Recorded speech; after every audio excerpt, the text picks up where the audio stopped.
The next one I want to circle a little bit because some people touched on it already, but it's okay to talk Geechee at home, but not at work or school. And so when I say that, so we already talked about how Gullah Geechee culture is. It shows up in our food, it shows up in your worship, but it also shows up in the language.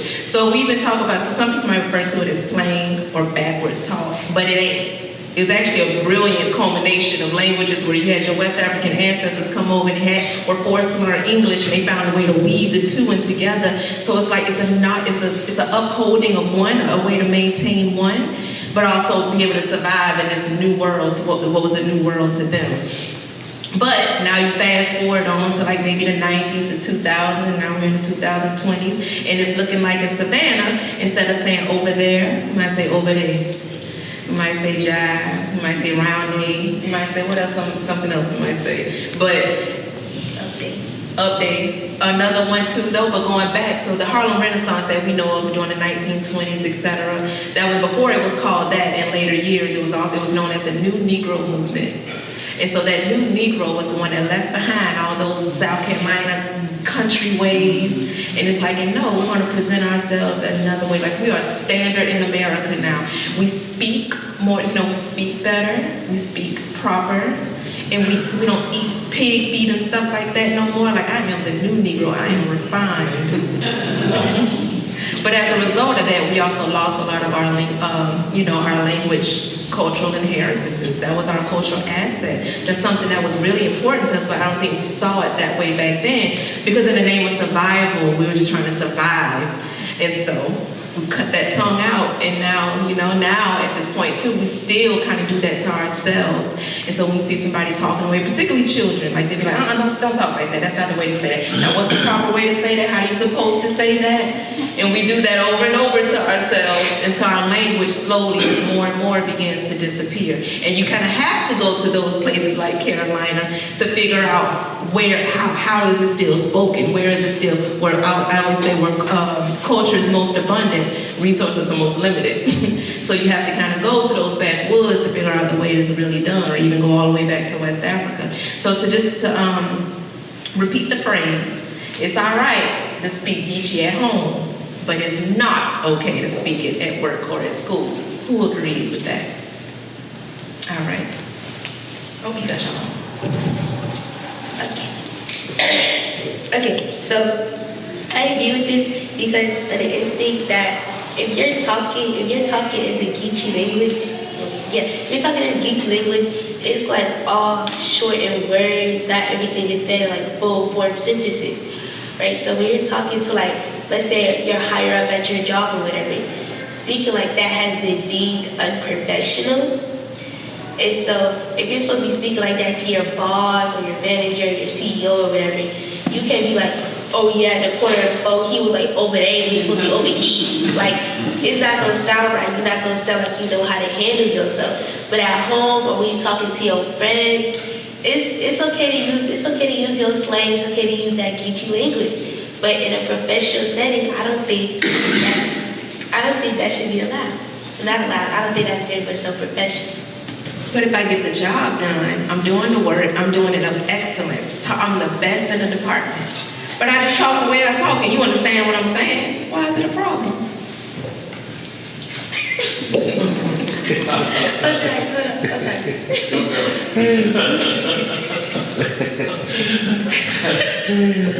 You want to come back? No. Okay. Well, if you're doing the best you can do, right? You talk to your head of your class. Yeah. But then when you go to talk to somebody like that's ahead of you, not everybody understands Geechee language. Not everybody can sit here and when I be like, oh, it over there, they're gonna be like, huh? Not everybody can understand Geechee language. And like I said, in this time of day, it's been deemed unprofessional. So, but if you're working somewhere where like Geechee culture is considered professional, like in your line of work, speaking like that would be professional for what you do. So if your job allows it to be professional, go ahead. Okay. But if you have like a corporate job or somewhere where like it's not really professional, don't do it because that could take your job at risk. They can make you seem like you don't know what you're doing. Okay. I I just know that you better be careful about what people deem to be right. When people, so many people say this is the right way, this is professional, this is proper, this is ladylike, and before you know it, you won't even be able to recognize yourself no more. But no, I understand what you're saying. I understand what you're saying completely. But you do not agree. Well, I'm kind of like in the middle. Okay. So like, I like really kind of what she said is like depends where you are. I mean, like you might be at school or working, but it depends where you work. Like you could be working somewhere where you don't really, or you can't, you have to like talk proper. I mean, saying that, or you could be working somewhere where it's like you can talk, like Geechee, like yeah. Okay. Okay. So it just depends. Mm-hmm, yes. Okay. I got something to add to that, lady. I hope. And it's also who you're talking to, right? Because when you're in school and you're talking to your friends, you can use the slang terms, you can use that kind of language. But if you're talking to a teacher, you can't be using slang while talking to somebody that's above you. So I also feel like it depends on who you're talking to and what you're talking about. About 20 years ago, a particular employee of Chatham County wore her natural hair, and her hair was braided, and she went to work, and she was told, "You're not professional. You can't come here as yourself. What you're required to do is to imitate this environment that you're in." And so, when you say to a person, "You can't talk, you can't speak to me in the way you talk because it's not appropriate," what you're being really told is, "I can't communicate with you. Not that you can't communicate with me.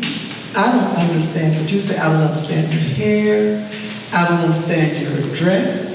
I don't understand why in the world would you paint your nails like that. That's not like that. This is a mistake." Okay. but understand that when a person brings to you their natural self, that's all they've got. And it is more for me, and I learned this very late, it's more appropriate for me to accept you as you are and learn as much as I can from you, because I got something for you too, you know? So we have to be, for me, it's a matter of being very careful about how I reject people. It's called judgment, you know? And I try to get inside of people who I know, people who I'm attempting to acculturate with, before I either accept you as a compadre or realize that we just can't get along. I learned that in my profession. Well, we have always, that's a big statement, but I have always been bilingual, and then I spoke proper, so to speak. When I worked at the Pentagon, I spoke properly. I had to speak a certain way. But once I got back with my fellows and people in the hood, I spoke another way. I was on the sales force, and I was riding with my sales manager one day, and this was kind of touching because it was just after the 68 riot in Geechee, the founding of the Cajun School, and so I sell whiskey, and the white salesman was afraid to go to the neighborhoods because they thought they were going to get mad. So it was like case, but I told the salesman, he said, "Why didn't you get one on?" I said, "Why haven't he?" Because he never heard me other than talk. So I said, "Well, I have to be bilingual." And he said, "What do you mean?" I said, "Well, suppose I said, let's slide out my crib and copy this." He had no idea what he was. That was a mechanism for maintaining our secrecy, and you can't open yourself to everybody the way you can. I can't open myself to a stranger, and unless I can, use some subterfuge. So and of course, that what I said was not gullible Geechee, it was slang, but it was our slang. And that's the same, I think, I would say that's the same thing. You have a vocabulary that allows you to speak one way, like I can speak to a Berkshire in one way, and Tom in another, and you have to play a conversation, but it'll be different. It's a paradox, but I always found that very interesting, because that way also you could talk about somebody when they could hear you and they wouldn't know what you were saying. Talk about, but that's, I think that is something that has served us really well. But it's only when we try to discard the one language for the other. And because you could say the same thing if you went up on the corner in the hood and started talking like you were talking work. And first, I know it's a matter that would start saying you were what do you call it, dictate, or you were, in fact, proper was a negative the way to talk. You spoke clearly and enunciated and pronunciated. Because you were trying to be right. Yes. That's what we were saying. You had to, I mean, so that was, and nobody wanted to be abused there, but it's languages is something else, and to have a mechanism for speaking about things that you don't want other people to know about you. It's just, you might as well know Swahili, because they don't know,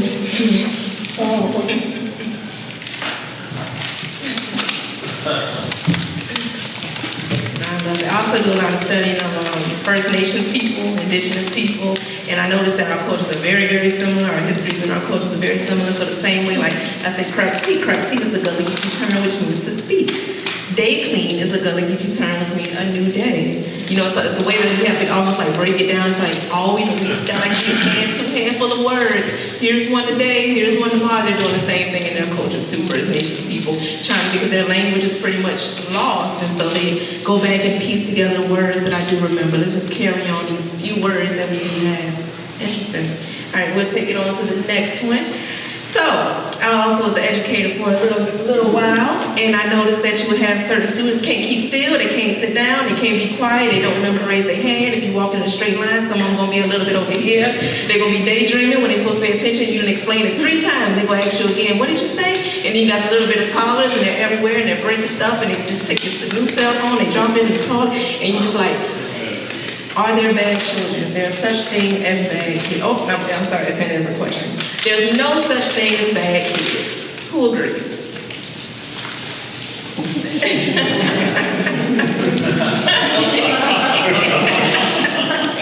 And I ain't talking about no age all the way up to 18. There's no such thing as bad kids. Okay. Go ahead, Justin. We'll take this one. Wait, so are you referring to like little kids? You explained it 3 times. All the way up to 18. I mean, for little kids, there's no such thing. But like, if you're like, like maybe like 12 and up, I think you're like considered a bad kid if you can't do that stuff. Okay. What if they just learn differently? I mean, if they learn differently, but like if they're bad, like throwing your phone in the toilet and they're like, I think that's a bad kid. All right, so let's say a 13-year-old, they're at school and they steal some money from someone's locker. Is that a bad child? Yes. I was just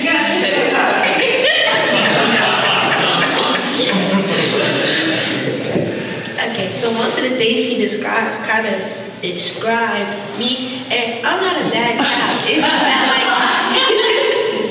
I'm not. It's just that sometimes like certain things work differently in certain people's head. Now there's no bad kids, but kids do bad things.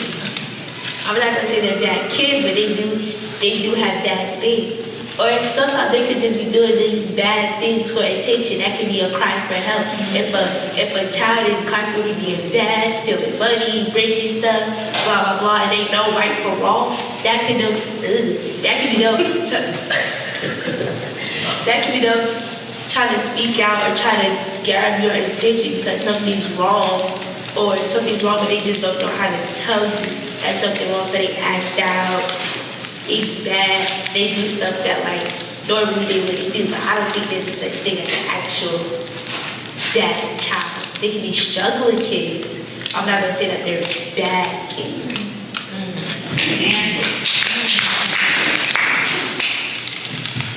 We all learn differently.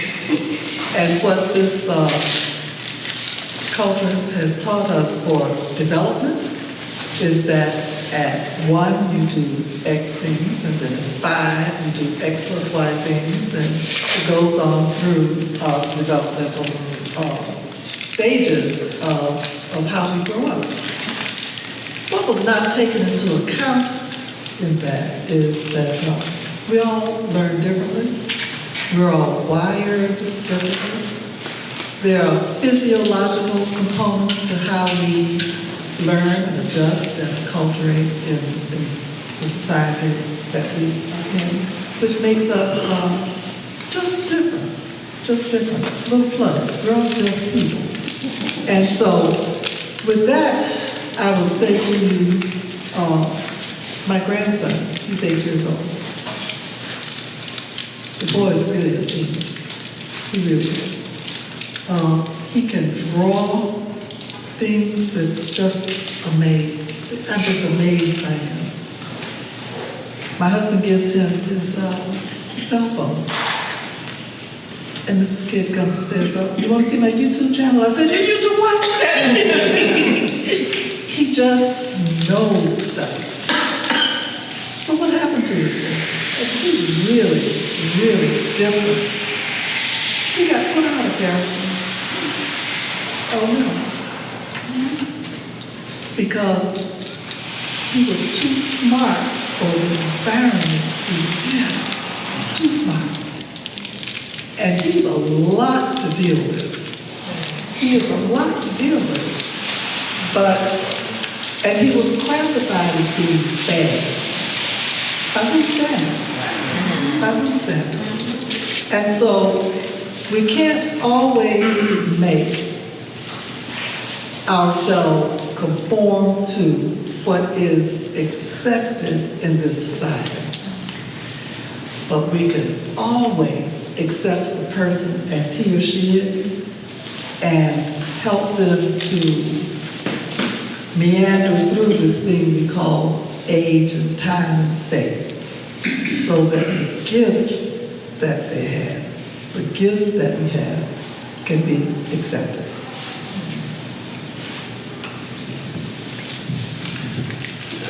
Well, I was the only one who disagreed, but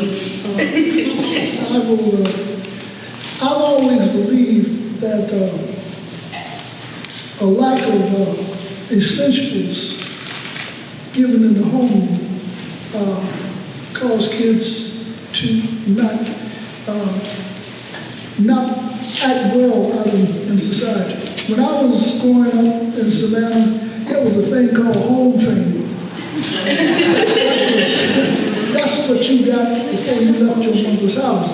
I mean, because when you are told before you leave, you better not go out here and embarrass me, because you know what's going to happen when you come back. Because she believed in corporal punishment. But so I think that sometimes when you see young people, kids, misbehaving or doing something wrong, it's not because they're just innately bad kids, or but they have not had the benefit of having someone teach. I mean, it's like everything else. Somebody has to teach you the proper way of doing things. You know, I mean, and if you don't, you have no idea. I know when I couldn't wait to be by myself because I was, I guess I could have been categorized as a bad kid in some instances. A lot of it came from peer pressure. If you with a group of people, a group of boys especially in Savannah, I mean, we did things that, you know, they weren't malicious, but they were considered bad by the wrong people. Like smoking cigarettes, but that's, you know, you weren't supposed to smoke cigarettes, but we found a way to, you know, smoke cigarettes. Anything that we wanted to do, and if somebody always had an idea that was contrary to what you were told that you could and could not do, you left. And it sounded pretty good when it was posed like, yeah, let's do this, man. It sounded pretty good right there, because there was nobody there saying, that's not the right thing to do. But I think with maturity and also with exposure and learning different things, you find out that some of the things that you did weren't really, a lot of them were dangerous because you would do things that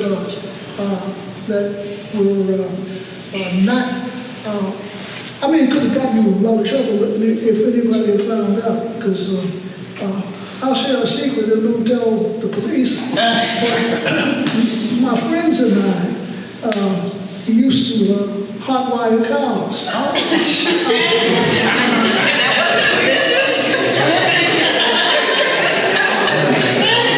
Each high school, they used to have, they had adult education at night, and most of the guys who were in school were veterans from the Korean War, and they all had cars. So they would park in front of each, and we parked on the car for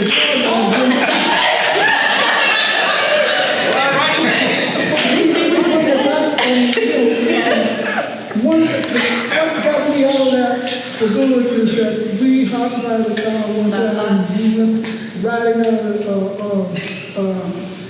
the Millsby Lane. I'll never forget because the car ran out of gas.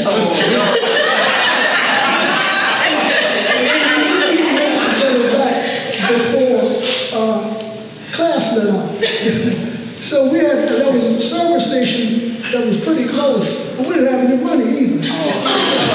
So, but as it turned out, one of our friends was working at the service station, and he loaned us some money to get the gas, and so we got the car back. But I'm sure the owner of the car didn't go too far before it ran out of gas.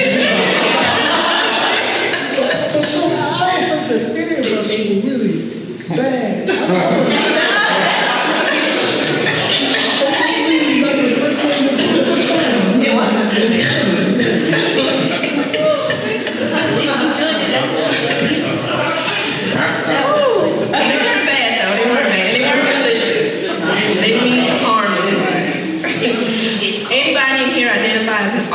Raise your hand.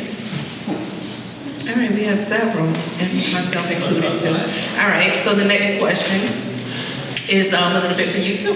Well, the next statement rather. All right, and then go to the next one. Artists, including singers, rappers, painters, writers, they have responsibility to talk about injustices, what ain't right in the world in their art. I got this one as a result of Nina Simone. So we know Nina Simone is a popular singer, and she said that artists have responsibility to talk about the world, to talk about what's going on in their art. And I was wondering, like, do I agree with that? I sit with that a lot. Do I agree with that? Do we have a responsibility? What if I just want to do abstract? What if I just want to talk about bubbles and blowfish? Right. What if I don't want to talk about what's wrong in the world? But do artists have a responsibility? Do you agree? Okay. Oh yeah, You do? Okay, let's start here. Go ahead. Okay, I say it's a responsibility because if you're an artist, especially if you're a popular one, that means your voice has a little bit more power than everybody else's does. Like if you're a rapper and you know like your music go platinum every time, you know like a whole bunch of people listen to the music you make. I would say like if something's going like deeply wrong within your community or within anything in the world, period, I say you gotta touch the topic. I'm not saying you gotta make a whole album about it, but like just touch on the topic. Let people know like, hey, this is wrong, and if you're like one of my fans or followers, you shouldn't be doing this, or you shouldn't be doing this, or blase, because your voice impacts a little bit more than everybody else's does.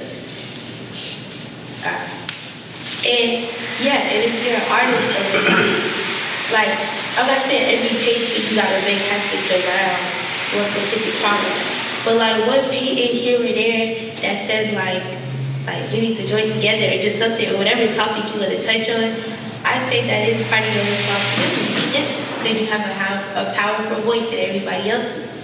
All right, so I have a question. And if I was going like your music, the music you listen to, who do you listen to the most? I listen to a lot of people. I don't All right, name one that you listen to a lot. SZA. All right. Does it talk about what's going on in the world and any of her music that you know about? It was one song, I don't remember the name of it, but she touched on the Joy Boy topic. It was like a good while ago. Okay. But I know one artist, Lil Baby, he had like a few, like 2 or 3 songs dedicated to the police brutality, to George Floyd, to racism, had protests, all of that. Okay. So I know some artists that do touch that base, but I also know some artists that don't touch that base and that probably should touch that base. But, yeah. All right, hold on, we'll go on to another 3 and then we'll come back. Well, I have always believed that there are 2 different entities. I think that you have artists and you have entertainers. Entertainers are there to make money.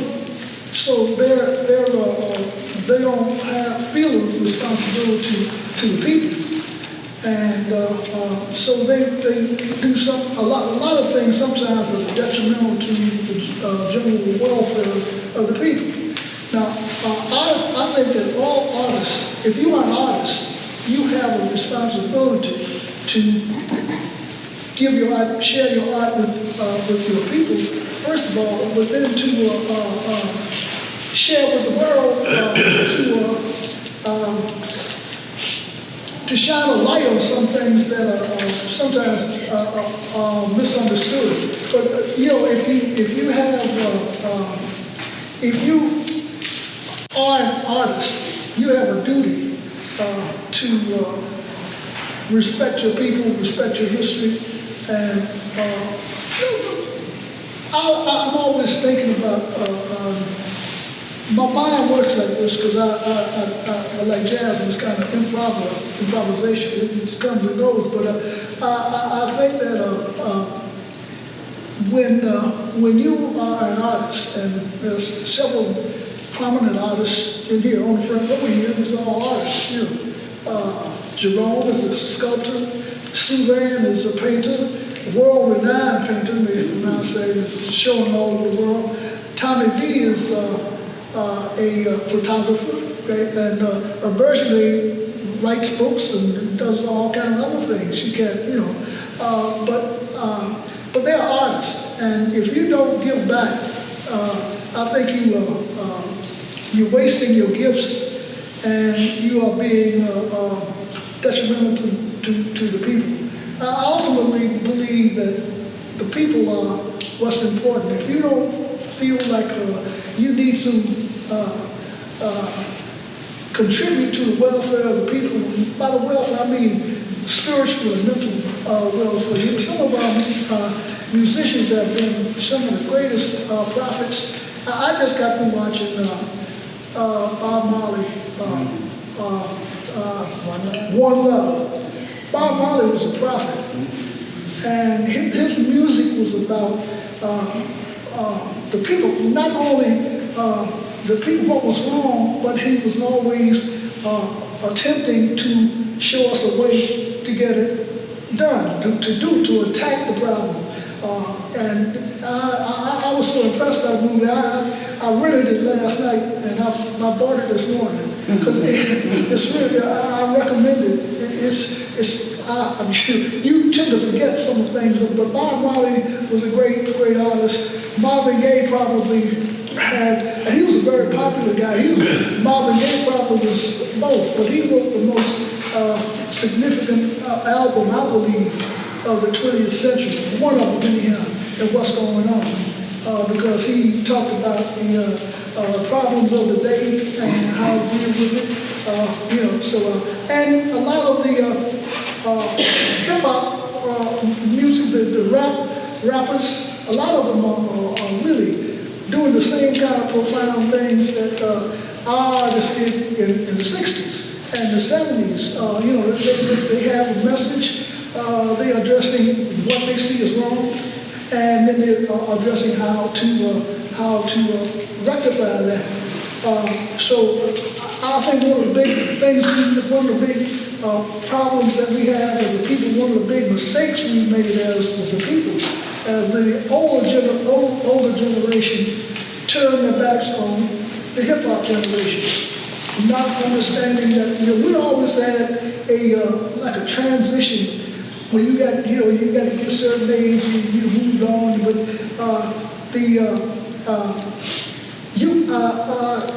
you have to at some time you have to open up. I guess in essence what I'm saying is that if you don't listen to young people, if you don't establish a line of communication with them, there can be no exchange. And they have to be able to understand these things. Because, theory, there are two theories. One is the theory tells you what's supposed to happen. And the other is experience. Now, theory tells you that X and X might equal 2X, but then experience might teach you that sometimes it's 3X. So that is and that's a valuable commodity that we have for our young people. We need to be able to pass on to them. Sessions like this is, this is great. But we sometimes, you can think that you know it all, and at a certain age you do. But I found out that I didn't, and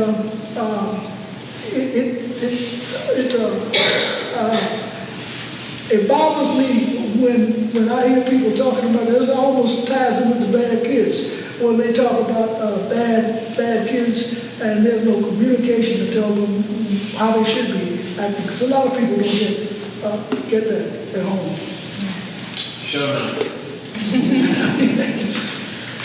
One of the things that I think is most important to knowing yourself and making sure that you understand what it is you have to offer the world is to learn about your family. Learn about the people who are not only your parents, but your aunts and your uncles and your grandparents and your great-grandparents. To study yourself, because the greatest gift that I think a person has is knowing who you are and where you come from. My gift, my art is writing. And in that writing, I had to do a lot of research. But what I found out most about was myself. And I understand so much better why I am, who I am, because I'm not the only one in my family who's this kind of crazy. And so what I encourage you to do is to study your family and learn about yourself so that you can better understand who you are, where you're going, and what success really means to you. Do artists need to have a responsibility to talk about what's unjust in the world? I don't So I think they have like a choice. I don't think they have a responsibility though. I mean, like they can choose if they want to speak on the issue that's going on, but I don't think they have a responsibility to talk about it. All right, I want to ask the audience that one. Raise your hand if you agree that artists do have that responsibility. Oh, that's what I mean. Was that peer pressure? Because y'all real slow. Okay. And if you're in between, raise your hand. And if you think they should be, it's a choice that they can do it if they want to or not if they want to. Okay. I personally don't think it's either or. Sometimes the work that you make, just the fact that you are an artist, you are expressing something that other people sometimes are afraid to do. But quite often in the work that you're making, you may be just putting down paint or making sculpture, but then it turns out that work in itself, when people come to it, you're giving it to people. So all artists are making work and they're sharing it, and that's the responsibility ultimately, without using the word responsibility. Responsibility tells you you have to do something. Right. But if you're just doing it and it happens, that's usually what happens. You're sharing and giving it to other people. It's a little bit question. Yeah. But coming of age during the civil rights movement, the statement was, if you're not part of the solution, You're part of the you're part of the problem. And so as a young artist trying to figure out, what do I do with my voice, it became important to always be thinking about that statement. If you're not part of the solution, there's a big chance you're part of the problem.